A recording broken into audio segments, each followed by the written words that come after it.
out there. And the only way they're going to see or get results in this is to be out there talking to people, looking at videos, looking at topography and what have you and so on. They're not in offices doing this by a laptop. Let's put it that way.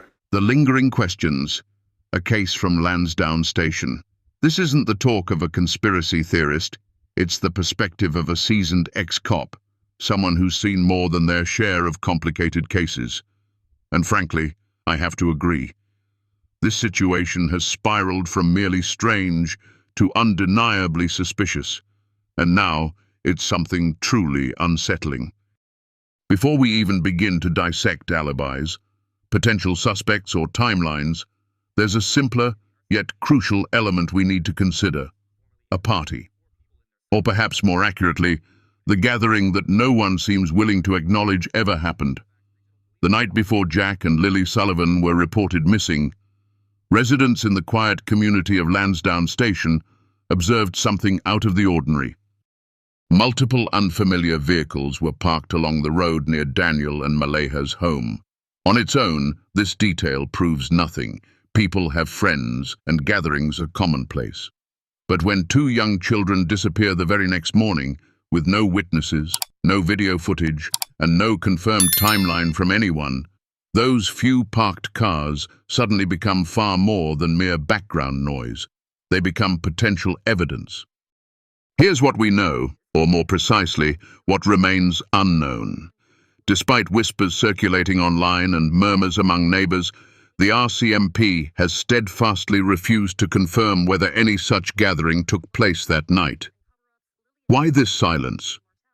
This isn't about some innocent get-together. If alcohol, recreational drugs, or late-night activities were involved, it directly impacts the credibility of every adult present in that house. Yet when reporters inquire, silence is the only answer. When concerned citizens press for details, they're met with deflection. So it's time to ask the difficult questions. If a party did happen, why wasn't it reported to the police? Why didn't the police push harder to verify who was there? Why hasn't the public been provided with a guest list? Who might have been at that house that night?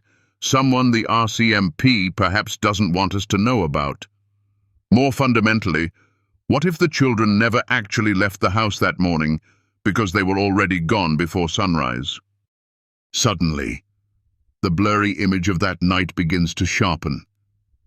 Everyone was supposedly asleep. No one remembers the last time they saw the kids.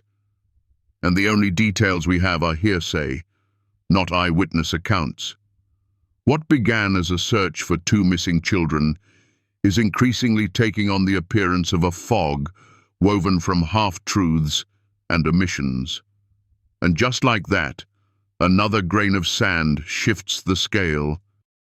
The mother's message, a deeper dive. When children vanish, parents typically do one thing. They plead, they cry, they scream, they beg the public for help. But every so often, a parent's words don't echo fear. They hint at a disturbing foreknowledge. Just 3 days after Jack and Lily were reported missing, Maleha Brooks Murray, their mother, posted a brief yet unsettling message on Facebook. They'll go with anyone. They're not scared of strangers. I want an Amber Alert. At first glance, this might seem like a desperate mother doing what she believes is right. However, if you've studied statement analysis, as I have, you understand that word choice, tone, and critically timing all carry significant weight. Let's focus on the timing. This post appeared on May the 3rd, barely 24 hours into the active investigation. At that point, no evidence consistent with an abduction had been found. There were no witnesses, no camera footage, and no ransom demands. Yet, she wasn't asking if they were taken. She was already certain they were. They'll go with anyone felt like a generic claim, devoid of specific context. They're not scared of strangers almost sounded like a justification. And I want an Amber Alert wasn't a desperate plea for help to find her children, but a procedural demand. Now consider what makes this even more concerning. She didn't suggest the kids might be lost. She didn't express hope that they would be found. Instead, she framed her statement as if she knew they had gone with someone and that she wasn't surprised by it. Why would a mother speak with such certainty so early in the investigation? There are only a few explanations. She knew something others didn't. She was making assumptions driven by guilt or fear, or she was attempting to control the narrative before uncomfortable questions began to pile up. In the majority of missing persons cases, families plead for more time, for assistance, for answers. In this instance, the mother posted one cryptic paragraph and then, publicly at least, never followed up again. Let me put it plainly. If your children vanished without a trace, would your public response be one vague paragraph before you disappeared from the conversation? Yet here we are. No interviews, no televised appeals, just a brief text message that generates far more questions than it answers. And that, my friends, is not how innocent parents typically behave. That's not fear, that's calculation. And another grain of sand drops, further tilting the scale. The elusive timeline, a web of discrepancies. The official police account states that Jack and Lily were last seen on the morning of May the 2nd. But if you ask the 4 adults in that house, you'll get 4 distinct versions of events. Daniel initially claimed he heard them around 10 o'clock a.m., only to later backtrack, admitting that time might be incorrect. Malaya stated she heard them at 9:40 a.m., but never actually saw them. Belinda, Daniel's mother, contradicts both, claiming she heard Daniel calling the children at 8:30 a.m. As for Justin, there's no clear, consistent statement on record. This isn't a coherent timeline, it's a dense fog of conflicting accounts. But here's the detail that transforms that fog into something far more alarming. The 911 call wasn't made until after 10 o'clock a.m. on May the 2nd. That means nearly 12 hours passed after the last unverified moment anyone can recall seeing or even hearing the children. Let's be clear, children don't just vanish quietly, they leave traces. They might knock things over. They cry. And if parents are awake, they notice. Yet in this case, not only did no one notice anything unusual, but no one reacted for half a day. There was no desperate midnight search, no frantic calls to neighbors, no panicked social media posts, just silence. And silence, when it involves missing children, is a glaring red flag, not a mere coincidence. Ask yourself, if your child disappeared at 2 o'clock a.m., would you wait until 10 o'clock the next morning to do anything? If you somehow slept through it all, wouldn't you be consumed by panic upon waking? Wouldn't you clearly remember the last actual moment you saw them? Now compare that to the accounts of the people in that house. None of them remember the last moment with clarity. None can agree on the sequence of events, and none appear to have acted with immediate urgency. One explanation is simple negligence. The other? They didn't raise the alarm sooner because they already knew. And if that's true, then this was never just a missing persons case. It was a delay. A pause. Time bought. Perhaps to clean up, to coordinate stories, or to get something, or someone, away from the scene. And the RCMP, it seems, allowed that 12-hour silence to pass largely unchallenged. That's not merely a mistake, that's a significant advantage given to whoever needed that precious time the most. And the scale? It just tipped again. The RCMP's response, a question of protocol. The RCMP continues to classify this as a missing persons case, but let's scrutinize how they've handled it, or perhaps how little they appear to have done. Firstly, there was no Amber Alert. 2 young children vanish in the dead of night, aged 6 and 4. There's no explanation, no public warning, and Canada's high alert emergency system isn't triggered. Why? Did someone within the RCMP decide this case simply didn't meet the criteria? Or were they apprehensive about what an Amber Alert might potentially expose?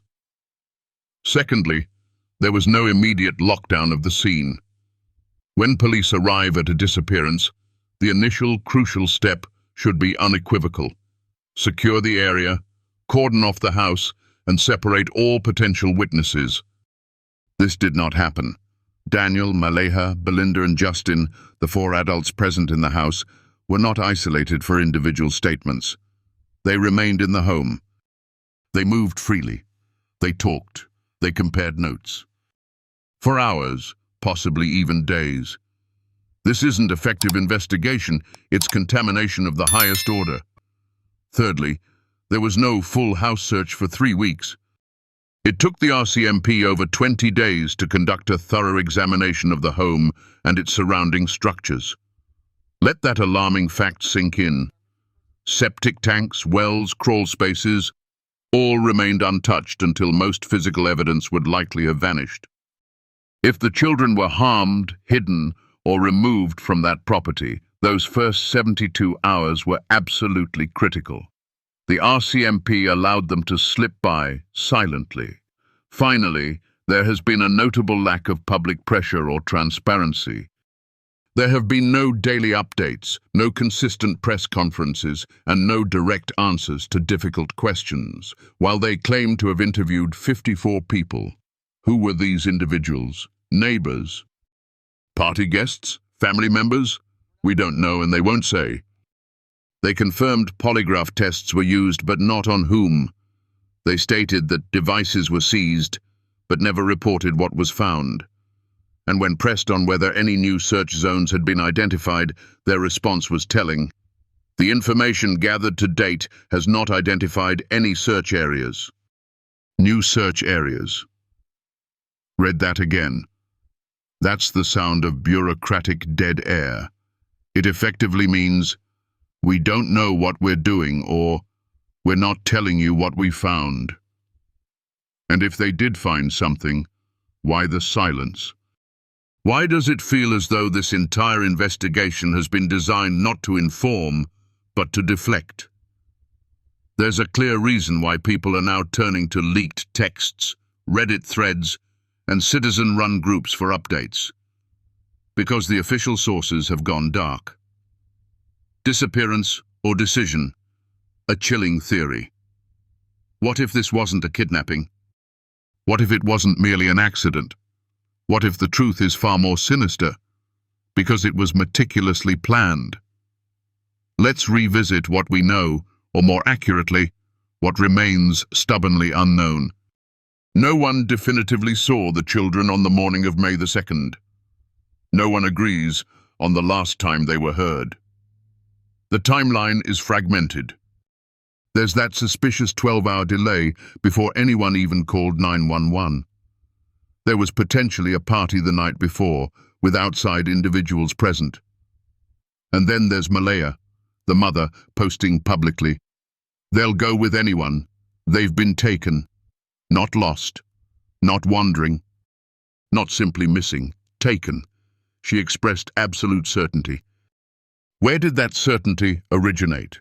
Now, consider these additional factors. No signs of forced entry, no mess or disturbance, no barking from the family dog, no camera footage, no ransom demand, no credible tips, no witnesses, no physical evidence, nothing.